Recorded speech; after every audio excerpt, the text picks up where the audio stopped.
Bonjour à tous, donc nous revoici pour le tirage des énergies du week-end du 23 et 24 avril 2022. Fameux week-end car nous avons des élections en France. Comme vous pouvez le voir, j'ai changé de décor. Bon, c'est un peu moche, on est en plein travaux. Euh, je suis dans une cuisine parce que pour l'instant le reste de la maison n'est pas praticable. Voilà, hein, désolé si le son réverbère un petit peu, etc., etc. Mais bon, voilà, je fais ce que je peux. Vous voyez encore les scotch qui sont passés parce qu'on va repeindre ce verre là. Bref, voilà, je suis en Sicile. J'ai pris des coups de soleil, comme vous pouvez voir. Je suis arrivée le premier jour, j'ai cramé, mais bon, ça va le faire, ça va le faire. Enfin, ça le fait, en tout cas, ça le fait grave. Ouais, bon, passons au tirage des énergies du week-end. Je vais commencer par vous montrer les cartes, hein, comme d'hab. Donc, je vous montre les cartes. Ensuite, je vous les explique. Donc, vous pouvez choisir sur le visuel ou sur les explications que je vais vous en donner. Donc, ça, ce sont les cartes du Dixit, d'une des extensions du Dixit. Je vous les explique après, donc, et vous choisissez soit sur le visuel, soit sur l'explication que je vais vous en donner. Vous verrez bien ce qui vous parle le plus, ce qui vous correspond le plus, ce qui vous semble le plus cohérent par rapport à la situation dans laquelle vous êtes. Commençons par celle-ci. Donc, nous voyons sur cette carte, alors, le personnage principal est là. On voit, bon, c'est un lit hein, au milieu de la mer. Il y a un petit enfant qui est en train de dormir. C'est un petit enfant. Ça se voit pas bien sur la caméra, mais bon. Bref, quelqu'un est en train de dormir et a priori tout ça, ce sont ses rêves. Hein. Donc il a des cauchemars hein, un petit peu. Il y a des monstres, c'est la tempête, etc. Alors, moi, ça m'a fait tout de suite penser au fait que aux angoisses qu'on peut avoir. Il est en train de se passer des choses et on sent que ça va mal finir, mais ça reste de l'ordre du reste, c'est-à-dire qu'on sent, mais on ne sait pas. C'est pas du tout sûr et certain que ça va mal finir, mais on a l'impression que ça ne peut que mal finir. Et donc on est dans l'angoisse de se dire bon bah ça y est, c'est bon, je vais m'en prendre plein la gueule, etc. Alors que c'est pas forcément ce qui va se passer, quoi. Voilà. Donc, si vous êtes dans ces angoisses, donc ça demande un petit peu de, quand même un peu de recul sur soi-même pour avoir la conscience que nos angoisses sont pas forcément justifiées, on va dire, ce qui n'est pas évident pour tout le monde. Hein. Souvent, quand on rentre dans l'angoisse, on est persuadé, on est sûr, etc. Mais on n'a pas le recul nécessaire pour se dire peut-être qu'il ne se passera rien ou peut-être que ça ira bien finalement. Donc ça demande un peu de recul pour choisir cette carte, mais voilà, si vous en êtes là, ben cette carte est pour vous. La seconde carte, nous voyons bah, une petite fille donc, qui est sur un beau cheval blanc, hein. Et puis en dessous d'elle, on voit qu'il y a plein de voitures. Donc elle est dans un embouteillage, devant des obstacles, et elle les passe très facilement avec son cheval, elle arrive à progresser malgré l'embouteillage. Donc c'est vraiment euh, la notion de passer très facilement des obstacles, quoi. Donc si en ce moment vous êtes en train de euh, faire quelque chose qui vous paraît facile, qui a aucune... euh, comment dire, rien qui vous ralentit, qui vous embête, qui vous bloque, bah, la carte est pour vous. Et enfin, la troisième carte. Donc, nous voyons des gens dans une piscine. Hein, voilà, plein de gens avec leur bonnet de bain et tout. Et puis, il y a celui-là au milieu, hein, qui est un peu différent des autres. Puis tout le monde le regarde, peut-être avec un peu de défiance. Là, ça m'a fait penser au fait d'être quelqu'un ou de faire des choses qui provoquent de la défiance, de la méfiance ou de la circonspection euh, chez les autres. C'est-à-dire que vous n'êtes pas comme les autres, vous ne faites pas comme les autres. Enfin, c'est soit vous êtes, soit vous faites, mais à vous de voir en fonction de votre situation. Mais il y a quelque chose qui fait que vous et les autres, c'est pas pareil. Et ça génère autour de vous des, peut-être des critiques ou des regards, des choses qui sont dites pour c'est bizarre ce que tu fais, quoi. C'est pas normal, c'est pas comme ça qu'on fait, puis c'est peut-être pas bien, ou des choses comme ça. Donc si vous êtes dans cette situation-là, la carte est pour vous. Et passons maintenant au tirage des énergies du week-end. La première carte, hein, donc vous êtes dans les désangoisses de quelque chose qui n'est pas encore arrivé, vous ne savez pas si ça va se produire, mais vous pensez que ça va se produire, ou du moins vos tripes le pensent. En énergie de votre week-end, j'ai tiré la force. Alors, la force, on voit, donc il y a ce personnage, ok, et puis il y a son lion, qui est posé, la tête posée sur le bassin. Elle est en train de lui ouvrir la gueule. Donc il a la gueule grande ouverte et il parle. Il est en train de raconter ce qu'elle a dans les tripes. Et l'angoisse, hein, comme chacun le sait, ça fait des boules au ventre. C'est ce qu'il y a dans vos tripes là, vous avez besoin d'en parler ce week-end. Vous avez besoin de l'exprimer. Vous avez besoin de dire à tout le monde un peu, bah ça va pas, ça va me tomber dessus, ça va me tomber dessus. Donc voilà, ce week-end vous êtes en mode, vous allez dire à tout le monde que vous êtes angoissé parce que vous pensez qu'il va se passer ci ou ça. Voilà. En énergie de votre week-end, en conseil que vous donne le tarot pour ce week-end, nous avons eu la justice et on déconseille le soleil. Et alors, c'est assez rigolo parce que j'ai Sowilo en rune. Sowilo qui veut dire le soleil en fait. Hein. Donc, on a deux fois le soleil, sauf que celui-ci vient en déconseil et celui-ci vient en conseil. On en parle après. Donc le soleil en déconseille, on voit ces deux personnages là qui sont très proches, hein, ils se touchent et donc ils sont très proches l'un de l'autre. Donc on sent qu'il y a une volonté de demander aux autres, de parler aux autres, de chercher à tirer l'autre vers ce que nous on pense, donc vers nos angoisses, de façon à ce qu'ils nous confirment que on a raison de s'inquiéter, on a raison de penser que ça va se finir comme ça. Et c'est le déconseil. Donc le tarot est en train de vous dire, ne faites pas ça. Soyez plutôt dans l'énergie de la justice qui, elle, est en train de peser le pour et le contre. Hein, donc, elle a son bandeau sur les yeux pour, et puis sa chaîne autour du cou là qui la coupe de son corps en fait. Hein, elle est en train de vraiment d'être dans le mental, dans l'analytique. Et donc le tarot, il vous dit, soyez analytique. C'est vrai que dans la spiritualité en général, etc., on vous dit, il faut revenir au corps, aux sensations, etc., blablabla. Et bon, ce qui n'est pas faux en soi, hein, c'est très bien d'être connecté à son corps et à ses sensations. Mais là, le tarot, il est en train de vous dire, non, là, laissez tomber.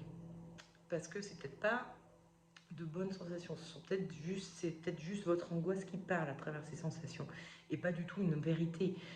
Il est en train de vous dire, soyez dans l'analyse, dans le mental, pour bien analyser les choses, la situation dans laquelle vous êtes, pour vous rendre compte que finalement, peut-être qu'il ne va pas se passer tant de drames que ça. Peut-être que finalement, vous seriez plus rassuré si vous arriviez à mettre les choses bout à bout et à vous dire, à être dans l'analyse et le concret. Ça vous permettrait de vous rassurer sur le fait qu'en fait, il n'y a rien qui se passe, il n'y a rien qui va se passer, tout va bien. Quoi. Et alors, sous Willow, donc sous Willow, comme je vous le disais tout à l'heure, hein, je vous montre la rune, elle est là. Hein. Sous Willow, c'est le dieu, enfin le dieu, je sais pas si c'est un dieu, mais ça veut dire le soleil en fait. En tout cas, c'est un personnage mythologique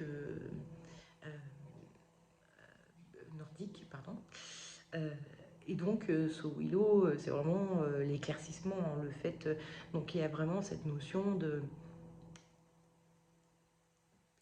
d'être clair dans son esprit, de mettre en lumière les angoisses, ce qui fait partie de l'angoisse et ce qui fait partie de la réalité.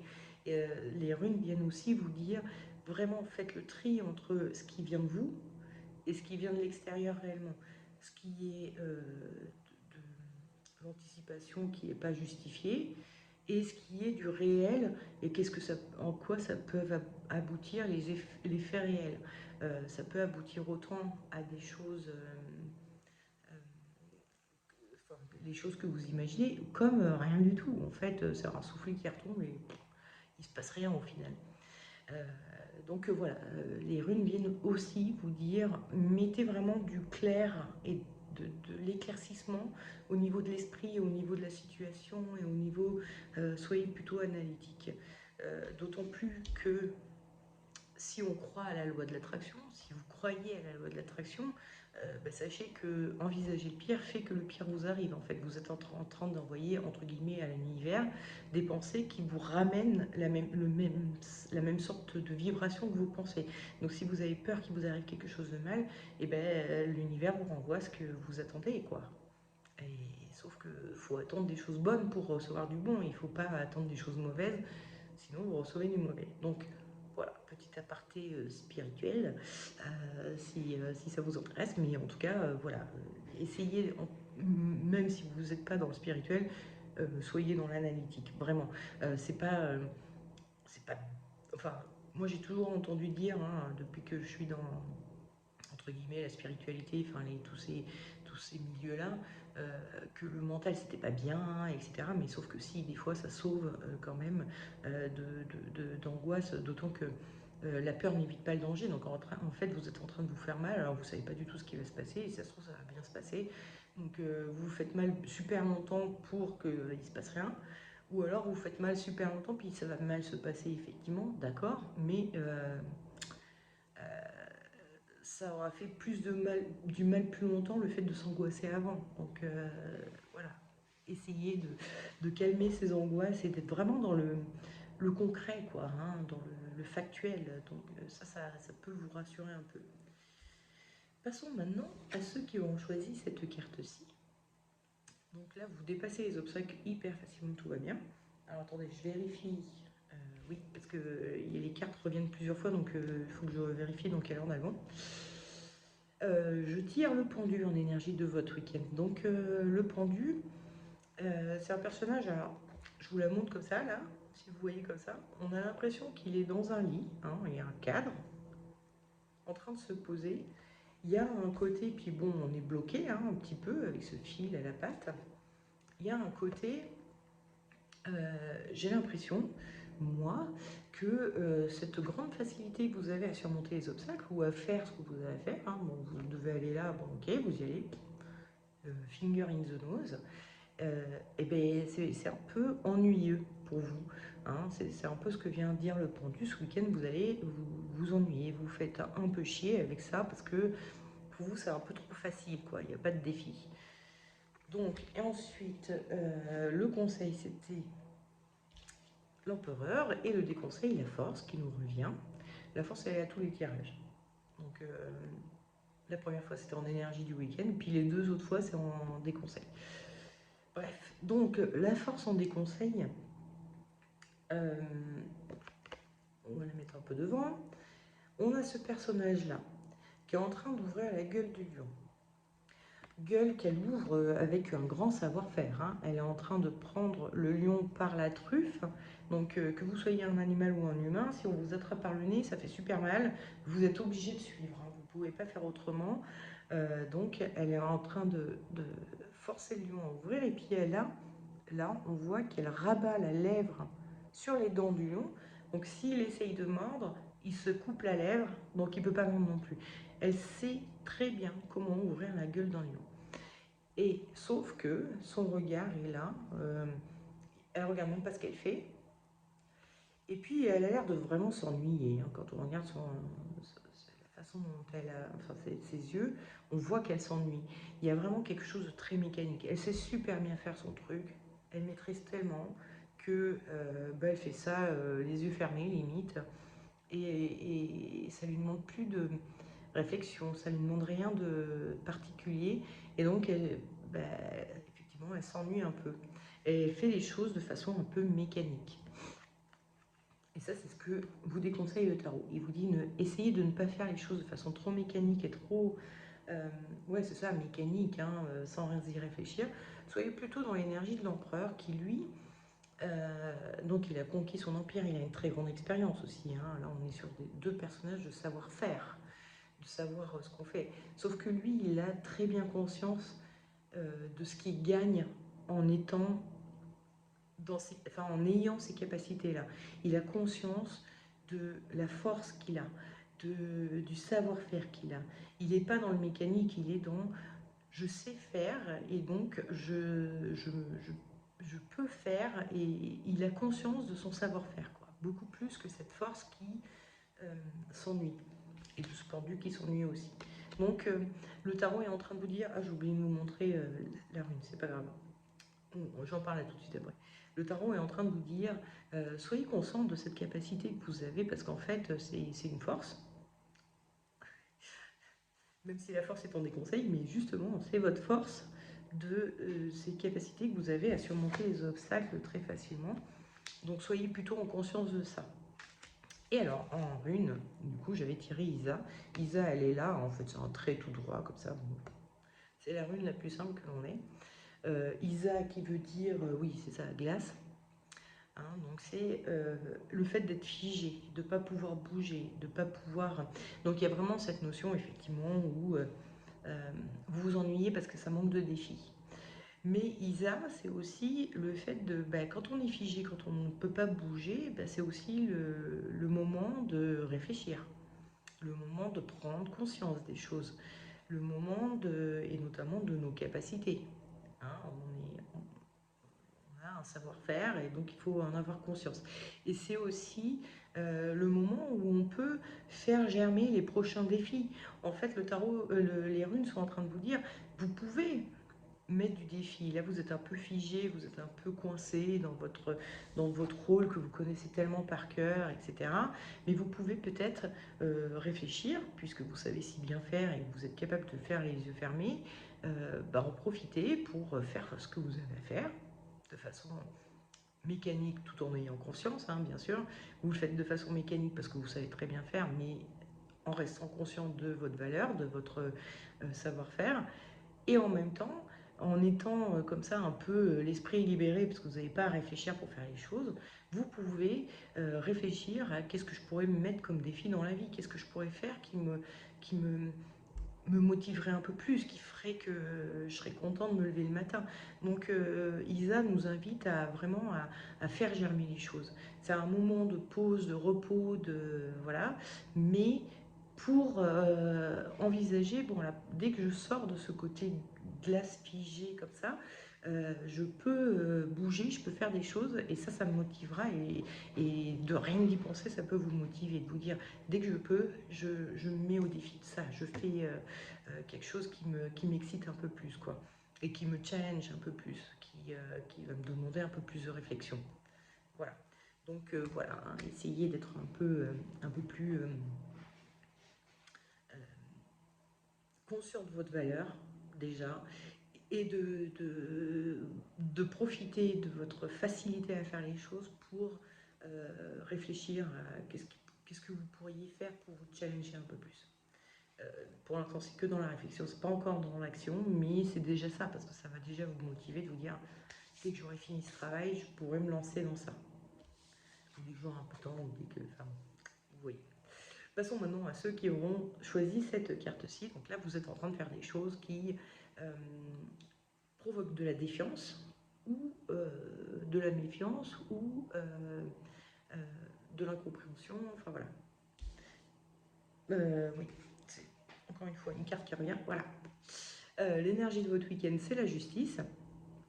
Donc avec la justice, on a... Donc vous voyez, hein, j'ai interprété 2 fois la force, pas de la même manière. Là, je vais interpréter une deuxième fois la justice, pas de la même manière. Je vais réinterpréter la force une deuxième fois, parce que voilà. Et je sais plus quelle autre carte qui va revenir aussi. La justice d'ailleurs qui revient de nouveau. Bref, vous verrez qu'à chaque fois je les interprète différemment. Vous verrez que en fonction de sa position, des cartes qui l'accompagnent, du contexte de départ, on les interprète jamais de la même manière. Donc voilà, c'est comme d'hab. Les cartes de tarot peuvent s'interpréter de centaines de façons différentes à chaque fois. On n'est pas figé. C'est ça qui est très appréciable avec les cartes du tarot. Bref. La justice ici, pour vous qui êtes en train de faire ou d'être quelqu'un qui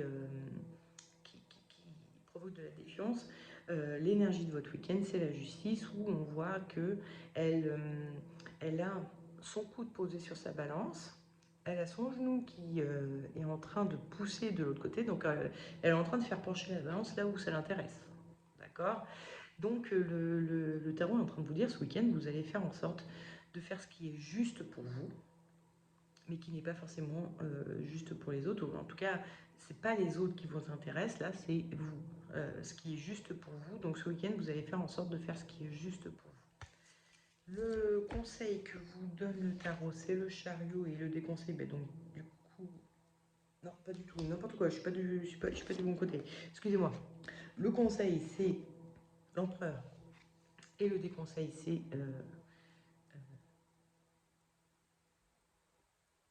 la force. J'ai déjà dit ça. Oh là là, je suis perdue, excusez-moi. Le conseil, c'est le chariot. Excusez-moi, je suis perdue, je ne sais plus où j'en suis. Je suis très fatiguée. On bosse beaucoup, hein. Ça n'a pas l'air comme ça, mais on bosse beaucoup. Le conseil, c'est le chariot, et le déconseil, c'est la force. Oh, je vais y arriver, c'est bon, c'est bon. Et les runes en runes, j'ai tiré tire. J'essaie de ne pas parler trop fort parce qu'il y a mon chéri qui est en train de faire une petite sieste à côté. Donc voilà, tire. J'en parle après. Donc, on déconseille la force pour les gens qui font ce qui est juste pour eux et qui créent de la défiance autour d'eux. On va y arriver. Donc, le chariot et la force, oui. Alors, la différence que l'on va voir entre la force et le chariot, c'est que on a ici le chariot qui est donc dans son chariot, qui est en train de se faire tirer par des chevaux. Il n'a aucun renne pour tenir les chevaux. Donc, c'est pas lui qui dirige, hein. Alors que là, la force, elle est dans l'action. Elle est en train d'agir, elle est en train de faire. C'est elle qui fait, pour elle, ou pour les autres, mais elle agit.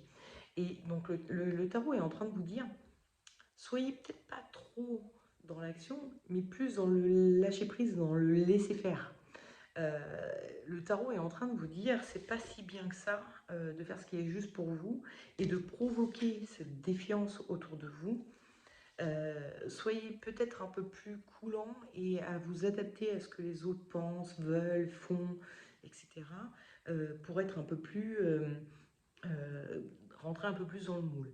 Parce que il me semble que c'est pour le bien de tous, et ça c'est aussi Tiwaz qui va venir nous le dire.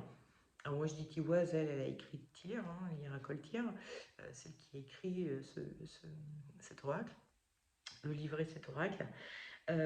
Donc, Tiwaz, c'est une rune qui parle du dieu Tyr. Il faut que je vous raconte un peu l'histoire du dieu Tyr. Enfin, une des histoires, parce qu'il y en a sûrement plusieurs, hein, c'est la mythologie, hein, donc forcément ils reviennent, les personnages, régulièrement. Et Tyr, euh, c'est un guerrier, hein. On voit d'ailleurs sur la carte son épée, c'est un guerrier qui est très connu pour ses actes guerriers, hein, et son grand courage, etc. etc. Et un jour, il y a le loup Fenrir, qui est un dévoreur de monde. Le loup Fenrir a décidé qu'il mangerait le soleil, Sowido, et la lune, et qui mangerait tout ce qui est divin, et donc tous les dieux, et donc le monde entier. En fait, en gros, il veut tout dévorer, c'est un dévoreur. Et donc les dieux avaient beaucoup de mal à le contenir, hein. Il n'y avait rien qui fonctionnait, jusqu'au jour où ils ont demandé à des... alors, dans la mythologie nordique, les nains sont de fabuleux artisans, hein, qui sont capables de faire des trucs merveilleux. Donc ils ont demandé à des nains de faire quelque chose qui contiendrait Fenrir, euh, de façon sûre, quoi, parce que toutes les chaînes qu'il mettait, il arrivait à les casser. Il a une force incroyable, Fenrir. Et ils ont fait un espèce de petit ruban de soie, mais qui est assez magique pour bien le contenir. Et il ne pourra pas se libérer du joug. Mais Fenrir est loin d'être con, parce qu'on lui a mis des chaînes, des cadenas, des trucs de fou et tout, qu'il a toujours réussi à péter. Puis là, on arrive avec un petit ruban et il se dit, ça m'étonnerait que ce soit un truc, comment dire, francs du collier, quoi, hein. Ils me font croire que c'est un petit ruban de merde, mais en fait, c'est sûrement un peu plus que ça. Donc, il veut pas qu'on lui passe au cou. Il dit, sauf si l'un de vous, l'un des dieux, me donne dans la gueule, enfin me permet de mettre sa main dans ma gueule, et là, j'accepterai de me faire mettre ce ruban. Donc, et tous les dieux sont un petit peu embêtés parce qu'ils savent que le ruban est censé le contenir réellement. Donc, ils se disent, si on met notre main, on va plus avoir de main. Et le seul qui accepte, c'est Tyr. Et il donne sa main à Fenrir et on lui met le ruban. Et Fenrir se débat pour essayer de retirer le ruban. Il n'y arrive pas. Et à chaque fois qu'il se débat, plus il se débat, plus il mord la main de Tyr. Et il finit par la trancher et par abandonner parce qu'il n'arrive pas à se défaire du ruban. Et or, c'est sa main droite, non, c'est sa main gauche là, mais enfin bon, bref, peu importe, bref, c'est la main avec laquelle il tient l'épée en tout cas. Donc c'est lui, toute sa gloire à Tyr, c'était le fait qu'il était un guerrier. Et on lui retire la main qui permet de tenir l'épée. Donc il n'est plus guerrier. Donc il a fait vraiment un énorme sacrifice pour sauver tout le monde. Donc c'est pour ça que je vous disais tout à l'heure, c'est un peu pour le bien de tous qu'il faut peut-être faire un petit sacrifice de votre côté, à être un peu plus dans le tout ce que vous, enfin, comment font les autres, comment pensent les autres, comment, excusez-moi, j'ai la gorge qui s'achève. Oh bah oui, j'ai la gorge qui s'assèche, à tel point que j'arrive plus à parler. Donc il est vraiment Tyr a vraiment fait ce sacrifice pour le bien de tous, pour que Fenrir ne bouffe pas le monde. Donc les runes, comme le tarot, sont en train de vous dire, soyez peut-être un peu plus comme tout le monde, laissez-vous emmener vers ce que les autres vous disent, c'est comme ça qu'il faut faire, nanana, et tout ça. Parce que ce sera peut-être mieux pour vous comme pour les autres. C'est pas que pour vous, c'est pas que pour vous, mais c'est aussi pour les autres, et c'est pas que pour les autres, mais c'est aussi pour vous. C'est-à-dire que si vous vous marginalisez trop, ça va peut-être pas être bon pour vous non plus. Donc voilà, hein, le tarot comme la rune est en train de vous dire soyez peut-être un peu plus mouton en l'occurrence, hein, c'est pas très. C'est un peu péjoratif de dire ça comme ça, mais c'est peut-être mieux pour vous d'être un peu plus mouton et pour les autres surtout. Il y a vraiment cette notion un peu de. Il va falloir un peu sacrifier de ce que vous vouliez faire ou de comment vous vouliez être, enfin voilà, pour permettre aux autres d'être bien, parce que peut-être que vous allez provoquer des trucs pas sympas chez les autres, pour les autres, si vous restez en mode un peu trop égoïste, quoi. Voilà. Bon, c'était un peu bordélique, je suis désolée, hein, j'ai fait ça à l'arrache, je fais ça à l'arrache, je suis en train de le faire à l'arrache là actuellement parce que j'ai pas le temps en fait de faire des tirages des énergies du week-end, je voulais quand même le faire donc je l'ai fait un peu comme ça là. D'habitude je prends bien le temps, enfin voilà, c'est pas pareil quoi, mais là vraiment, j'espère que la semaine prochaine ce sera un peu plus posé, mais j'en suis pas sûre du tout en vrai, parce qu'il y aura toujours des travaux à faire donc je serai pas forcément très dispo, mais bon bref. Je tiens le coup quand même, et désolé si c'est à l'arrache, et désolé si c'est un peu bordélique. C'est bon, hein, j'espère que vous me pardonnerez. Bon, bah écoutez, en tout cas, likez, partagez, enfin voilà, vous connaissez la chanson. Et puis, bah, je vous dis à la semaine prochaine pour le prochain tirage des énergies du week-end. Ciao!